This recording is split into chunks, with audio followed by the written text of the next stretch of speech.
basic education, we have even failed that. Secondly, क्या हुआ है? The cost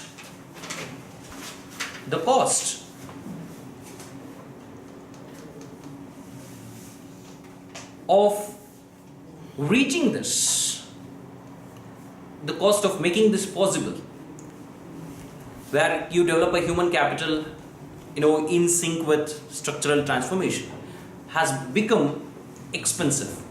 The costs have become expensive.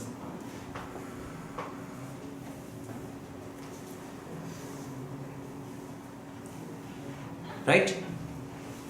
Why is this so? Advance in technology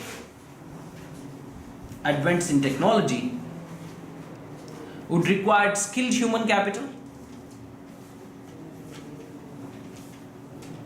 Right? Skilled human capital with greater adaptability and ability to learn continually.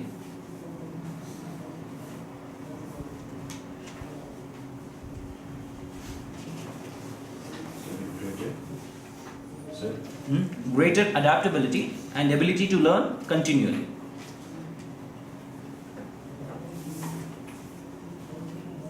Right?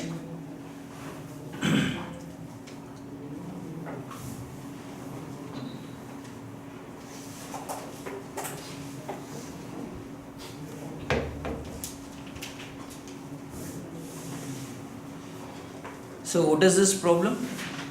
It is costlier now because the industry expects something else, isn't it? Earlier you had these people, early convergers to them, right? During those times when they were trying to converge, what was happening? उनका target जो था, manufacturing sector जो था, creating human capital for that particular manufacturing sector was easier for them. क्यों? The demands were lesser by the manufacturing sector. With the advancement in the technology as of now, right, preparing the human capital for the present manufacturing sector is costlier, right?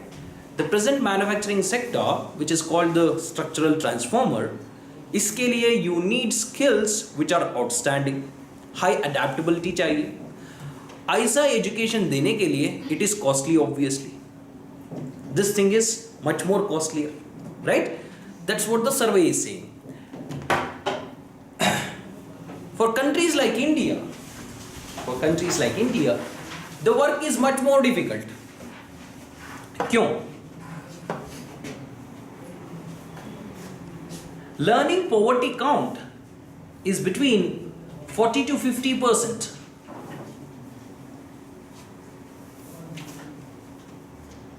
Learning poverty count is 40 to 50%. What is learning poverty count? Number of children. It speaks about the percentage of children who do not meet the basic learning benchmark. Who do not even meet the basic learning benchmark. ये कितना है? 40 to 50% है. Right? Learning poverty gap जो है, it stands at 25%. Learning poverty gap जो है, it stands at 25%. What does this mean? See, the first number talks about what? Learning poverty count speaks about what? Percentage of students who are below the benchmark. Right? This gap, learning poverty gap, what does it show? How far are these students from the benchmark? They are still 25% away even to reach the benchmark, right? So 25% away from the benchmark. This gap has to be filled, and also you have to make this 40 to 50% children to attain that benchmark, right? So it shows India's education system in poor light. This is more stark this is more stark when you consider math part. Right? When you consider the math part, it's much worse. Right? You can't even imagine कि if you take a proper sample from India, right, proper sample from various education institutions in India from all the places, right, and you give a math test for 8th standard student, probably these kids will not be able to carry out basic arithmetic operations, right? 8th standard, 9th standard kids. So such is the state of affairs when it comes to education, right? Next, the fourth headwind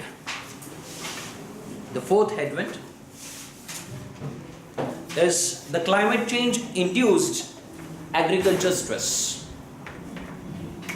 Fourth headwind is climate change induced agri stress.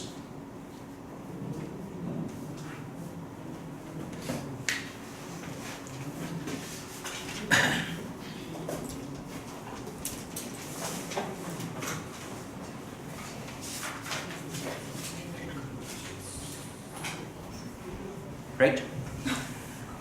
The agriculture growth rates are very important for whom? The poorer countries. एक तो food security के लिए है, right? And दूसरा human capital formation. Better human capital formation के लिए nutrition security चाहिए. So this is very essential. But post GFC, global financial crisis, what has happened? The productivity has started to fall.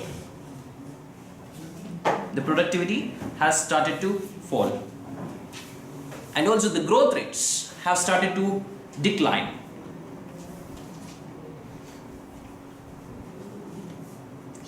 The reason behind this is the change in temperature,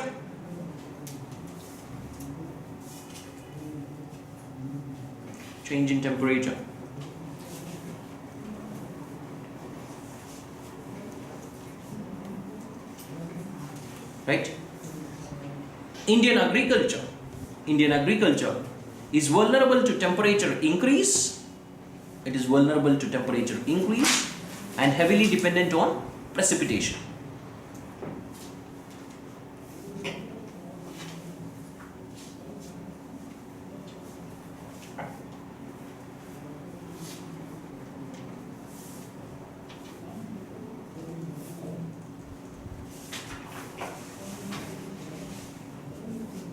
Right?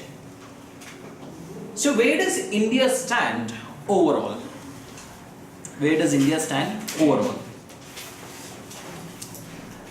In 1960, India was seen to be a low income country. Right? India was seen to be a low income country. Low income country का definition क्या है? Less than 5%. During that time, India's GDP per capita was around 5.5% of US. Just had crossed, but we still called low income country. However, India attained this lower middle income country status in the year 2008. So what does this mean? We reached that 12% mark actually. We reached 12% of the per capita income of US when? In 2008. Right? उसके बाद क्या हुआ? We have these headwinds. Agriculture productivity has become modest. Agriculture growth rate modest हो गए. उसके बाद hyper globalization repudiation है. This problem is there, right? Thwarted structural transformation का problem है, right? Human capital regression है. Climate change, agriculture stress. ये सब headwinds India को भी applicable है, right? And the late conversion could be stalled. the late convergers जो है, who are the late convergers? After 2008 global financial crisis, which are the countries which are trying to catch up with the richer countries, right? These late convergers are getting stalled, right? And India also has these threats to get stalled even as we make progress towards these targets, right? That is this chapter. So these four headwinds given by India or globally? No, this is economic survey.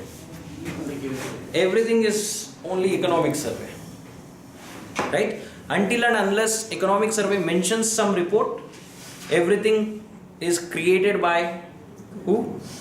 The chief economic advisor, right? So let's see how the economic survey looks this time around. Okay, ये तो last time किसने बनाया ये? CEA. Who was the CEA last time? Arvind Subramaniam, right? This time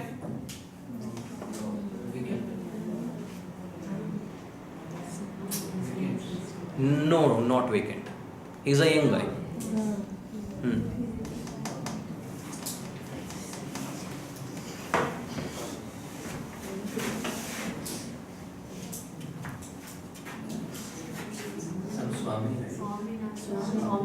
Swaminathan. Swami. Okay, remember as Swami itself.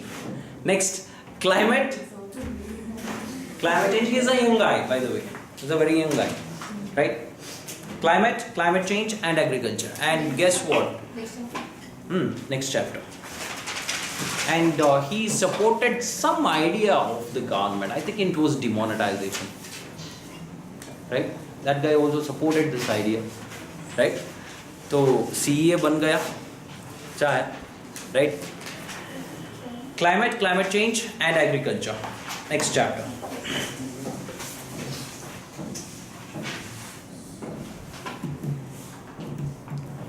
Agriculture का share कितना है GDP में? 17.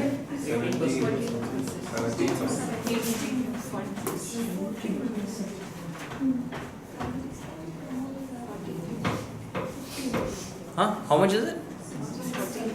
16, 17, 15, 14, कितना numbers है? 17. Agriculture and allied. 17.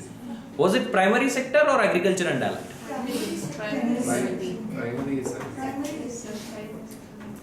Primary sector was 17.5 something, right? तो agriculture sector का कितना है? 14 point something. Let's say 15%, right? Employment कितना generate करता है वैसे तो? 40 something. 40. It's less than 50%. 40%. It is 47%. It stands at 47% now, right? Primary or agriculture? Primary or agriculture and allied? What is it? Agriculture and allied activities दोनों मिला 47%. The population dependent on that sector you were telling or generating employment? Generating employment, workforce, right?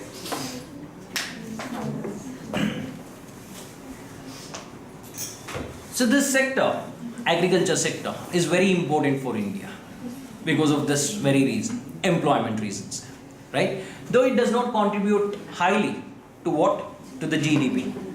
It generates a lot of employment, right? Informal sector employment. Poor agriculture performance can lead to what? Inflation.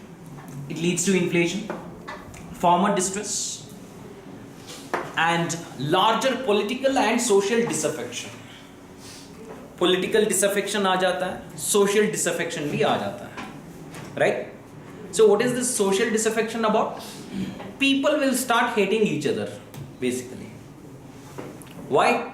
मेरा खाना वो छीन लिया, isn't it? So this problem is that whenever what? Agriculture is not performing well, and political backlash तो होगा ही, right? There will be political backlash for you until and unless you have a very good PR agency, right? Raising productivity raising productivity in this sector will facilitate transition to more productive sectors of the economy.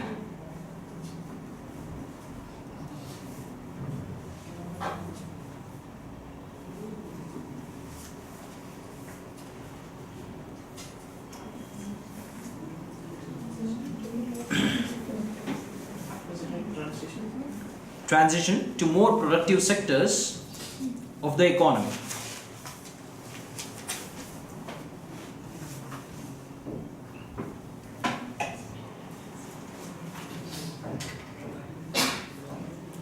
Right?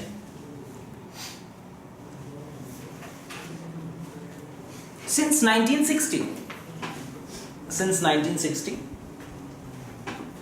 real agriculture growth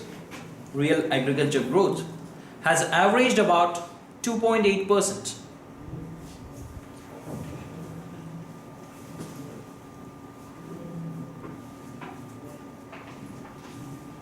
Right? Whereas that of China for a long time, right? For a long time, China जो है हमारा growth rate जो है annual growth rate है, average annual growth rate is 2.8%. China का even from before, right? उसका growth rate is almost 1.5 percentage points higher than ours. Which means what? They have been growing at what? What rate? 4.3%.